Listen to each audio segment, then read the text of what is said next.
pelihara Dania dan Dazzle ini belum lama banget sih, baru 1 tahun 4 bulan. Jadi kalau Dania saya pelihara di bulan Desember 2017, Dazzle saya pelihara di bulan Januari 2018.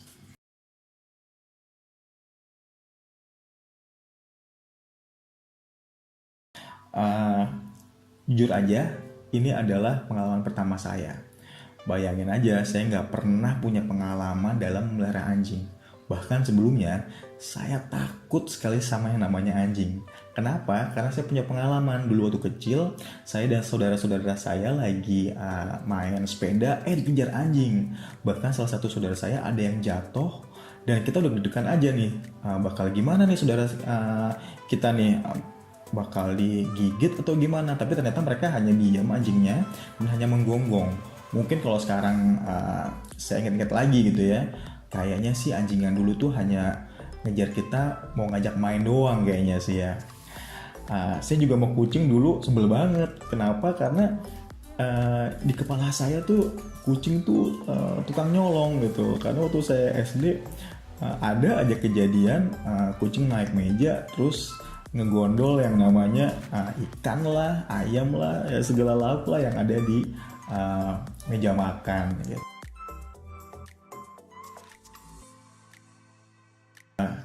Cari tahu dulu karakter anjing yang mau dipelihara. Jangan gaya saya.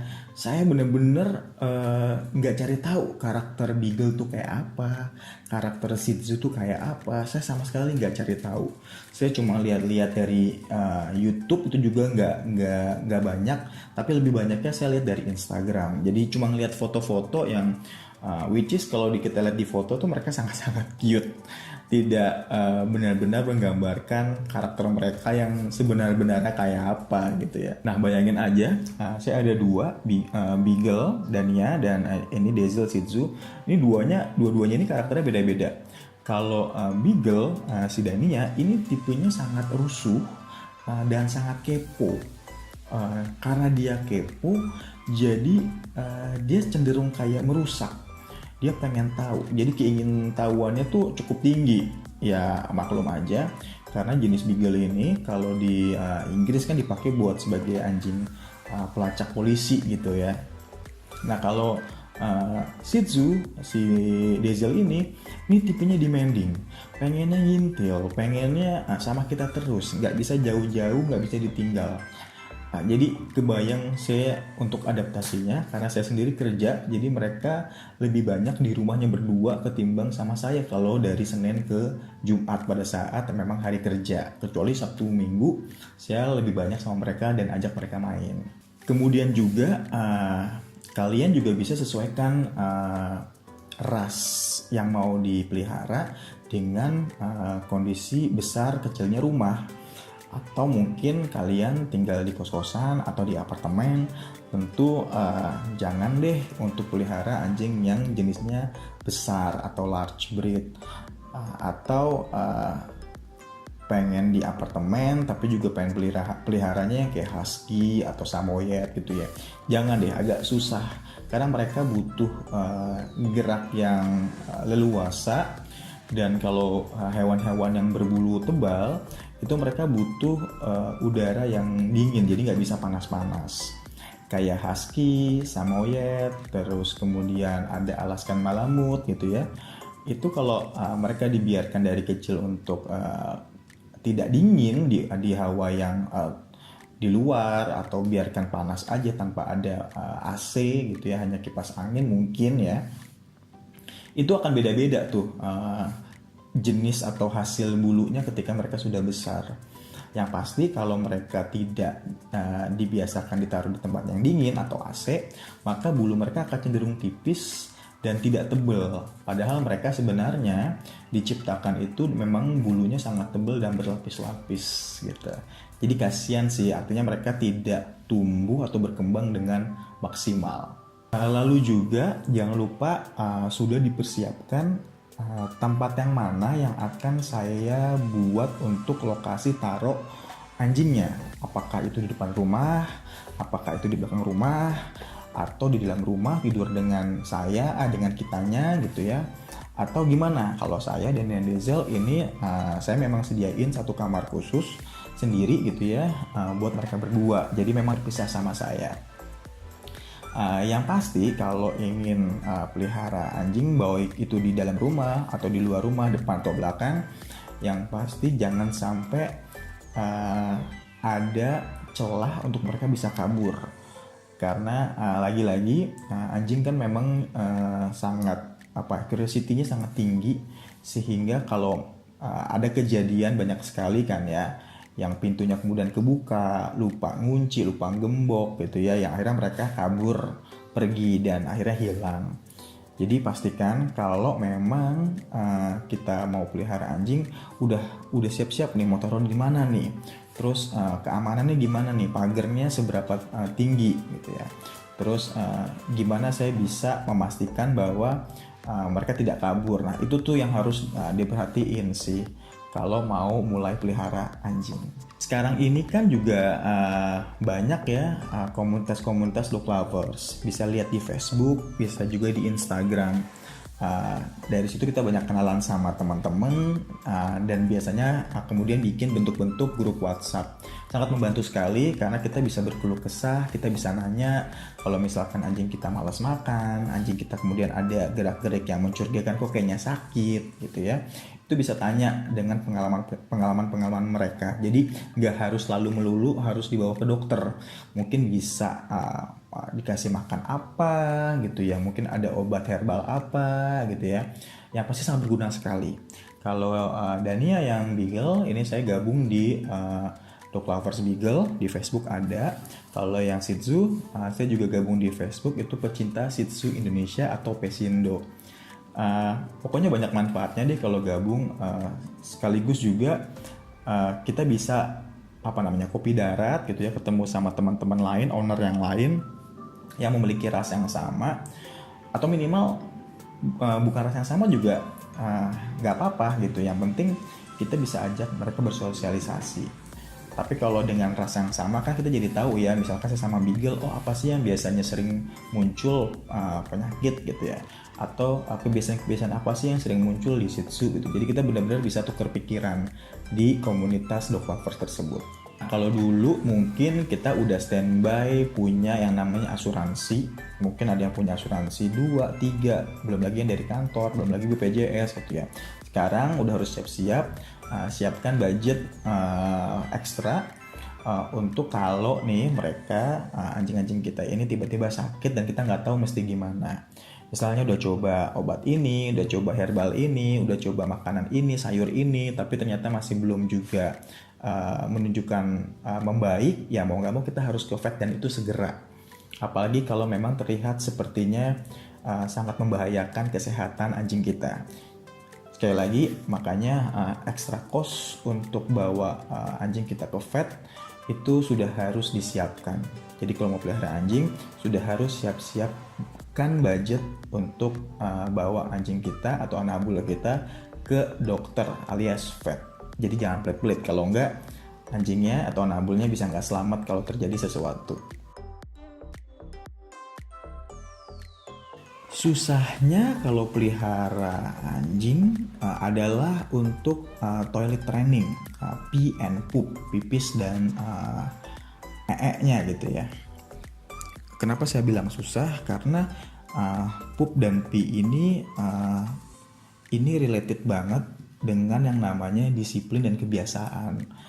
Sedangkan untuk orang kayak saya yang kerja setiap harinya, berangkat pagi, pulang malam gitu ya, untuk bisa membiasakan itu agak susah dan perlu perjuangan. Jadi kalau ditanya apa sih yang paling susah dalam memelihara anjing, terutama Dania dan Denzel, adalah pada saat toilet running. Sampai sekarang pun saya masih punya PR terhadap Dania tentunya, yang masih suka pipisnya agak sembarangan. Saya bilang agak sembarangan karena dia punya spotnya nggak cuma satu, tapi ada beberapa. Sedangkan kalau Denzel cuma satu, jadi udah enak. Nah itu aja sih kalau saya sih. Oh iya, ada lagi. Kalau Denzel karena dia berbulunya panjang, maka sangat rempong sekali buat saya. Dua anak ini senang sekali bercanda. Nah karena Dania rasnya adalah ras sedang, middle breed gitu ya, dan Dazzle ini berbulu panjang, jadi kalau bercanda liurnya ini bisa nempel-nempel ke bulunya. Nah mau nggak mau, saya setiap hari harus selalu blower itu bulunya supaya kering. Kenapa harus di blower dan harus kering? Supaya tidak terjadi tumbuh jamur. Karena kalau anjing itu musuhnya tuh selain kutu ya untuk kulit dan bulu gitu ya, adalah jamur. Jamur itu gampang banget nempel karena iklimnya Indonesia sendiri adalah tropis.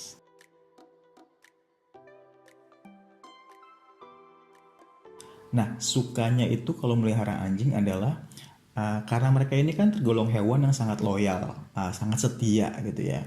Jadi mereka juga akan jadi teman kita yang sangat menyenangkan.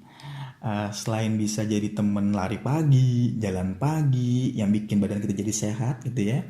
Kita juga kalau pulang kerja gitu ya, kita disambut dengan antusias mereka yang luar biasa. Jadi terhibur aja gitu kalau kita habis capek-capek dari kerja atau pada masalah di luar gitu ya, datang, wah sambutannya luar biasa, bisa ditomprok sana, digonggong sana sini gitu ya, diajak main gitu ya. Pokoknya menyenangkan lah.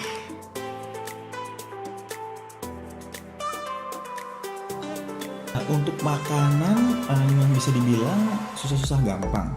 Saya ambil dari gampangnya dulu. Kenapa saya bilang gampang? Karena varian makanan tuh sekarang udah banyak banget. Dari yang Cina punya, lalu kemudian lokal punya juga ada, sampai yang Eropa, US juga ada gitu ya. Yang harganya murah banget ada, sampai harganya mahal banget juga ada gitu. Dan makanan ini kan sekarang terbagi menjadi beberapa aliran gitu ya. Ada yang suka sama raw food tuh artinya makanan-makanan mentah karena katanya lebih bagus ke badan mereka. Jadi mengembalikan cara atau gaya makan mereka yang dulu berburu secara langsung di alam gitu ya. Tapi ada juga yang lebih sukanya ya pakai dog food instan aja, which is adalah dry food atau wet food. Lebih ringkes gitu ya, lebih simple dan gak ribet. Tapi ada juga yang nggak suka dengan makanan-makanan instan karena takutnya ada pengawet, takutnya ada bahan-bahan kimia yang kita sendiri nggak tahu secara pasti, yang mungkin bisa membahayakan kesehatan anabul kita. Makanya satu lagi alirannya adalah mereka yang memasak sendiri gitu. Sebenarnya masak sendiri gampang kok gitu, karena anjing ini tidak harus selalu melulu makan daging, jadi bisa dicampur-campur juga dengan misalnya beras gitu ya, lalu kentang atau juga ubi-ubian, itu juga bagus. Dan juga sayur kayak seperti wortel, buncis, mereka juga suka dan itu juga bagus buat mereka. Nah kalau anak-anak saya ini, saya udah cobain semua kecuali memang yang raw food. Kalau saya sendiri saya sih masih belum berani karena perlu ada tahapan proses gitu ya sebelum akhirnya mereka jadi raw food. Tapi saya sendiri belum berani karena kenapa? Saya kan tinggal mereka. Kalau saya kasih raw food lalu kemudian tidak dihabisin langsung, takutnya malah jadi belatung atau kemudian jadi laler dan lain sebagainya. Jadi saya lebih cenderung suka pakai yang instan yang kemudian dikombinasikan dengan makanan yang saya masak sendiri. Dan saya pun masak yang gampang-gampang. Biasanya saya kasih beras merah juga cuma segenggam. Jadi saya biasanya 1 kilo tuh bisa 6 bulan, hampir setahun kalau mungkin ya habisnya. Jadi cuma segenggam, ditambahin misalnya daging giling gitu ya, lalu dikasih buncis atau wortel, serutan wortel. Atau yang terakhir sering saya lakukan adalah dengan menambahkan atau mengukus atau juga mengganti si daging tadi dengan tempe.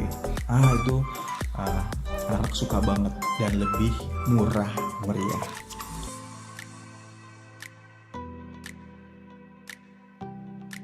Saya pro steril. Kenapa saya pro steril?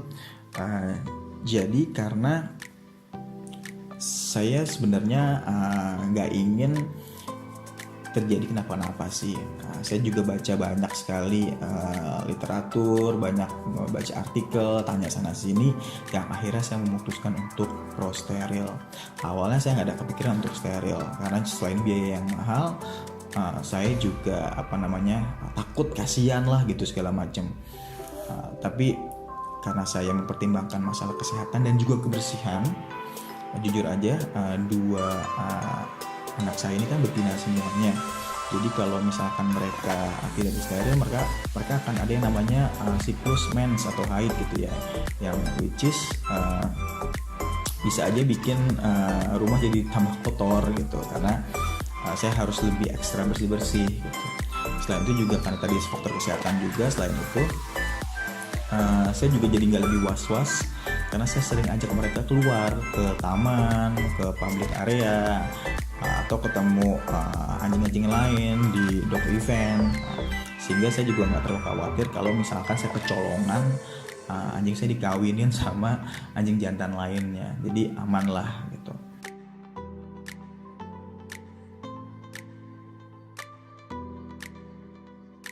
Mau pelihara anjing atau kepikiran akan pelihara anjing, teguhkan selalu hati Anda dan tingkatkan dan kuatkan komitmen Anda untuk selalu menjaga, memelihara, dan merawat Anabul. Kenapa? Banyak sekali kejadian anjing-anjing yang terlantar dan juga dibuang. Kita nggak mau itu semakin banyak, dan shelter menanggung semua hal-hal tersebut. Karena shelter juga punya keterbatasannya. Pada saat kita mau pelihara anjing, mungkin gak ada kepikiran tuh kalau kita akan ngebuang atau mentelantarkan. Tapi manusia punya up and down, sama seperti saya. Saya pernah ada fase di mana saya sangat down sekali dan saya mau open adopsi 2 Anabul saya. Tapi sekali lagi, komitmenlah yang menjaga kita untuk itu tidak terjadi.